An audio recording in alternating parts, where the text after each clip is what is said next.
23 years ago, I was in this exact spot. Now, for me, it was a little different in that I knew I was going to go second, right? I knew I was going to be one of the first two picks. So I didn't have to worry too much about, what that day was going to look like. I was going to show up within 30 minutes. I was going to hear my name called. I was going to be whisked off. Well, I went to bed the night before. Well, let's go into the whole week. All right. We get there early. Yeah. I have about 25, 30 members of my family that are there with us. My grandparents, my brothers, my mom and dad, my aunts and uncles. Somehow my dad's old boss and his family made the trip. How'd you get here? I didn't understand business or anything like that. And I don't remember. They had kids that I went to high school with. In fact, I think one of them was my wide receivers. I didn't have a really good relationship with these kids. They're just there? They were just there. And I asked the question years later, and he's like, hey, he's my boss, Hey, boss. That's so weird. I got tickets to the NFL draft this year. You coming? You coming? Huh? You gonna make sure I get those two new clients that are coming on board next year? That type of thing. I don't know. But anyway, there was a group of people there, and there was these other ones, right? They were. So we got to go through on a ferry through the harbor to see the Statue of Liberty. We were mostly in events with Peyton Manning and Charles Woodson and Curtis Enis. Running back out of Penn State at the time. He would go to the Chicago Bears. We did stuff all week. We did some things with, Total Request Live with Carson Daly. It was a week of... Those were the days. Those were the days, right? Dressing in clothes that were way too baggy for you at the time. Michael Jordan tailored, had us all tailored up for that. Luckily for me, stopped into Tommy Hilfiger. Nice. They fitted me for my draft. So I do think my draft attire that day it was a little baggy. It would be a little more slim cut now, but I do think the fabric, the look, I think it would fit in really well in today's. I think it would pass today. I'm looking at the photo right now. You got a little black kind of accents on your lapel. What color tie is that? Is that like a dark purple, something like that? It was like a shimmering tie. It was like how I turned. It was almost. Was it like Washington State burgundy, maybe? Yep. It had a little. Had a little crimson to it, and then if you turned just slightly, there was like a gray.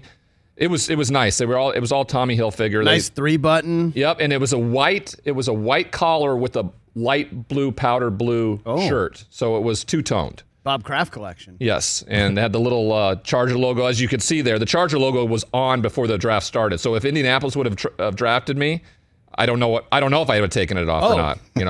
I said you guys screwed up. This is what we're doing. That would have been, in hindsight, so funny to you standing up there with Jim Irsay and the Colts brass. And you have a lightning bolt pin on. And then every one of my family members in the audience had these big foam lightning bolts on their hands. I mean, we were rip roaring and ready to go to Diego. All right, we were like, sun out, buns out. That's what we were doing in that moment. Well, so I go to bed like at 9:30 the night before the draft. I was calm. I just knew what was going to happen. I was excited. So we get up and I go down and have breakfast with my grandfather and my grandma. Now my grandfather he would pass away in the next few years, but he was there. He had his oxygen tank on, and wheeling it around everywhere. And we were having breakfast that morning. And I remember my mom telling me something about just, how proud, what a proud moment for him to be there and be a part of it. But I just, so exciting. But we all had an itinerary and a schedule of when the buses left to go to. It was at Radio City Music Hall at the time, 23 years ago. Yep. And there was no primetime draft. This was Saturday, Sunday. 3 rounds on Saturday, 4 rounds on Sunday. So I think it kicked off at 10 a.m. Eastern or something, or noon Eastern. I can't remember. But anyway, there was a schedule set for everybody to be on the bus. There was multiple buses, but, the guys that were going to be drafted at the very top, they felt, which is interesting that the NFL has an idea where you're going to get drafted. But they put you on the first bus. So we're waiting on the first bus. Peyton Manning and the Manning family is there, my family, Charles Woodson and his family and everybody. And we're waiting on the bus. But my brother and my cousin are nowhere to be found, okay? Now, my brother is 17 at the time, 18 at the time, I think. And my other cousin was 16, I believe. And they're nowhere to be found. And so we're sitting on this bus as it's just idling, waiting to go get drafted. And I'm just looking at like the Manning family, like searing holes through the back of my family's heads. Like, we have to go get drafted. Our son has to go get drafted. You know, this will be we'll do this again in a couple years, but it'll be our family's tradition to do this, everybody. And we keep waiting, 15, 20 minutes now. 20 minutes waiting on a bus. And we're like, why are we waiting for an 18-year-old kid from Montana and a 16-year-old kid from Montana who seemingly have been lost in New York, okay?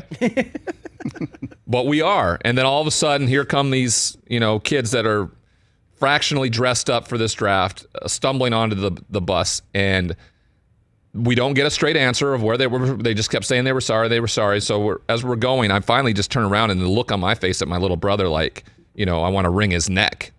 This is the biggest day of my life. What are you doing? You're ruining it for me. You're ruining everything, Jeffrey.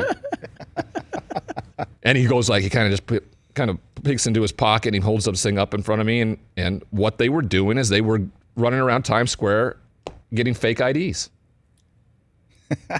Mission accomplished by both of them. I wonder how long they used those fake IDs then for.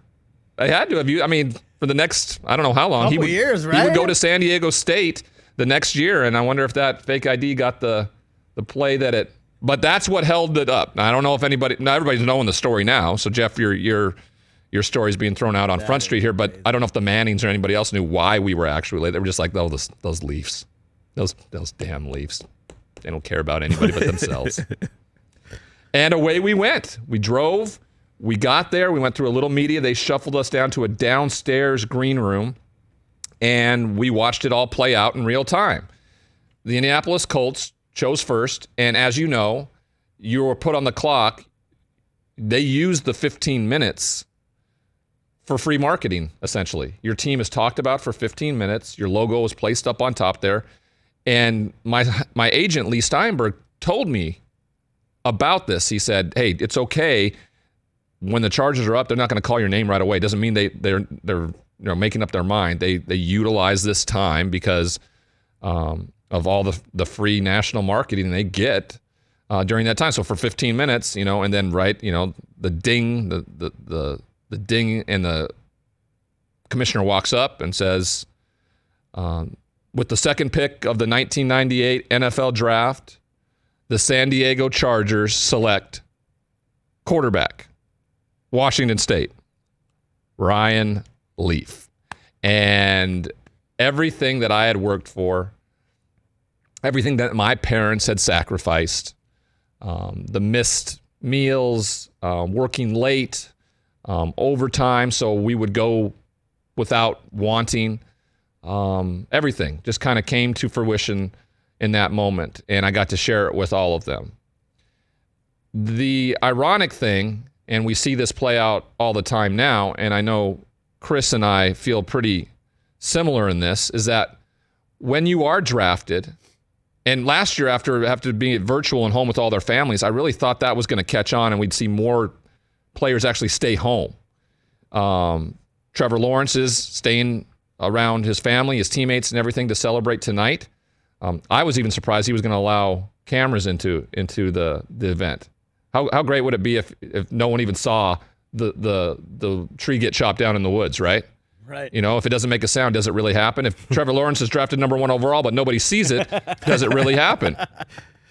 What a move that would have been. Baller move. I really do believe that. To see my draft reaction, log on to my YouTube page and pay $5. That's the way to do it, man. And that's how you control the narrative. Oh, that is so genius. You walking up onto the stage and hugging a man that you've never met before, and most likely you'll never meet again unless you are in trouble and have to go to the front office to find out how long you were suspended or something. That, for me, is the propaganda machine of the NFL, and we're seeing it on full go right now. I get up there, I want to hug my father, my mentor, my coach, people that were there with me through the whole time. Hey, you watched all the way to the end. Thanks for that. Watch more right here.